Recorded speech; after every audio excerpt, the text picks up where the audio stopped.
नमस्कार साथियों, धनतेरस के दिन यदि इस कथा को सुन लिया जाए तो माँ लक्ष्मी की कृपा से घर में जो शुद्ध धन होता है उस धन में 13 गुना वृद्धि होती है, क्योंकि इससे महालक्ष्मी प्रसन्न हो जाती हैं। और जो भक्त श्रद्धा भक्ति से शुद्ध होकर इस धनतेरस की कथा को सुनता है, महालक्ष्मी की कृपा से उसके घर में अपार धन की प्राप्ति होती है। धनतेरस की कथा इस प्रकार से है। एक दिन भगवान विष्णु मृत्यु लोक में विचरण करने के लिए लक्ष्मी सहित भूमंडल पर आए। कुछ देर बाद लक्ष्मी से बोले, मैं दक्षिण दिशा की ओर जा रहा हूँ, तुम उधर मत देखना। यह कहकर जो ही भगवान ने राह पकड़ी त्यों ही लक्ष्मी पीछे पीछे चल पड़ी। कुछ ही दूर पर सरसों का खेत दिखाई दिया। उसके बाद ईख तोड़कर गन्ने तोड़कर चूसने लगी। तक्षण भगवान लौट आए और यह देखकर लक्ष्मी पर क्रोधित होकर शाप दिया, जिस किसान का यह खेत है 12 वर्ष तक उसकी सेवा करो। ऐसा कहकर भगवान अक्षीर सागर चले गए और लक्ष्मी ने किसान के यहाँ जाकर उसे धन धान्य से पूर्ण कर दिया। तत्पश्चात 12 वर्ष के बाद लक्ष्मी जी जाने के लिए तैयार हुई, किंतु किसान ने रोक लिया। भगवान जब किसान के यहाँ लक्ष्मी को बुलाने आए तो किसान ने लक्ष्मी जी को नहीं जाने दिया। तब भगवान बोले, तुम परिवार सहित गंगा जाकर स्नान करो और इन कौड़ियों को भी जल में छोड़ देना। जब तक तुम नहीं लौटोगे तब तक मैं नहीं जाऊंगा। किसान ने ऐसा ही किया। जैसे ही उसने गंगा में कौड़ियां डाली वैसे ही गंगा में से 4 चतुर्भुज निकले और कौड़ियां लेकर चलने को उद्यत हुए। जब किसान ने ऐसा आश्चर्य देखा तो गंगा जी से पूछा, ये 4 भुजाएं किसकी थी? गंगा जी ने बताया, हे किसान, वे चारों हाथ मेरे ही थे। तूने जो कौड़ियां मुझे भेंट की हैं वे किसकी दी हुई हैं?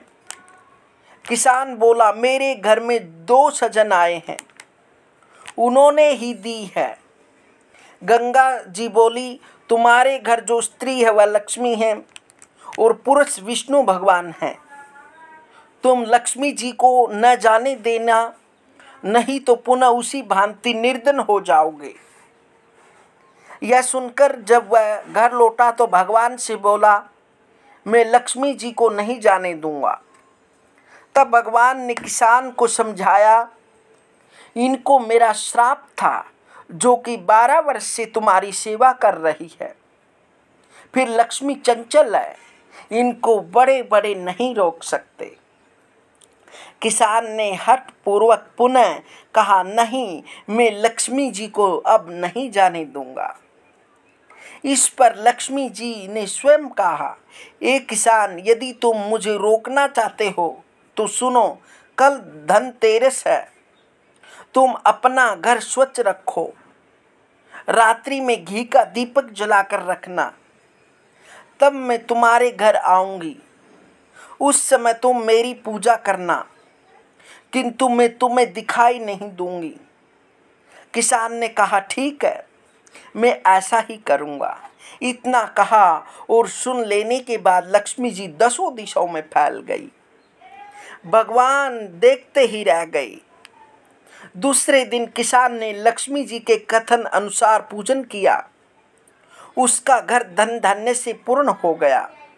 इसी भांति वह हर वर्ष धनतेरस के दिन लक्ष्मी जी की पूजा करने लगा।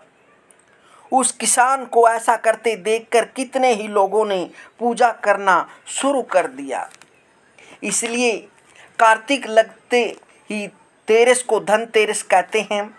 धनतेरस के दिन एक मिट्टी का दीपक बना लें। बाद में रात को जीमने के बाद सिर्फ औरतें दीपक का पूजन करें और दीपक में तेल डाल तथा उसमें 4 बत्ती डालकर और एक कौड़ी में छेद कर दीपक जला दें। जल का छींटा दे, रोली, चावल, 4 सुहाली, थोड़ा सा गुड़, फूल, दक्षिणा और धूप रख दें। 4 फेरी देकर बाद में दीपक उठाकर अपने घर के आगे रख दे। सुबह दीपक में से कौड़ी निकाल कर रख दे। यदि धनतेरस के दिन आपके घर में पुराना बर्तन हो तो उसको देकर नया बर्तन ले आएं। हो सके तो चांदी का बर्तन भी मंगवाना चाहिए, क्योंकि धनतेरस के दिन यदि हो सके तो सोना चांदी अवश्य खरीदना चाहिए, क्योंकि इस दिन भगवान धन्वंतरी का प्रकट्य हुआ था। इसलिए ये धन्वंतरी का विशेष प्रकट्य दिन माना जाता है। इस दिन समुद्र मंथन करते समय धन्वंतरी अमृत कलश को लेकर उत्पन्न हुए थे और देवताओं को अमृत दिया था। इसलिए यह धन्वंतरी का प्रकट्य दिन माना जाता है। और इस दिन जो विशेष पूजन धन्वंतरी व कुबेर भगवान का करता है वह माँ लक्ष्मी का करता है। तो माँ भगवती लक्ष्मी उस घर को कभी भी छोड़कर नहीं जाती। इसलिए इस दिन 13 दीपक अवश्य जगाएं, क्योंकि धन त्रयोदशी का भावार्थ मतलब 13 दीपक से है। इसलिए यह 5 दिवसीय पर्व धनतेरस से प्रारंभ हो जाता है। इन 5 दिनों के पर्व में बड़ा उल्लास और खुशी, आनंद, प्रसन्नता से रहना चाहिए। शरीर और वस्त्रों को, मन को स्वच्छ रखना चाहिए। पूजा स्थान को भी स्वच्छ कर देना चाहिए। इस प्रकार से धन्वंतरी की कथा सुननी चाहिए। जो भक्त श्रद्धा, भक्ति और शुद्धि के साथ इस कथा को सुनता है तो महालक्ष्मी भगवती 8 रूपों में विराजती है। आद्या लक्ष्मी, विद्या लक्ष्मी, सौभाग्य लक्ष्मी, अमृत लक्ष्मी, काम लक्ष्मी, भोग लक्ष्मी, योग लक्ष्मी, सत्य लक्ष्मी 8 रूपों में उसके घर में विराजती है। ऐसा शास्त्र का कथन है। हरि ओम।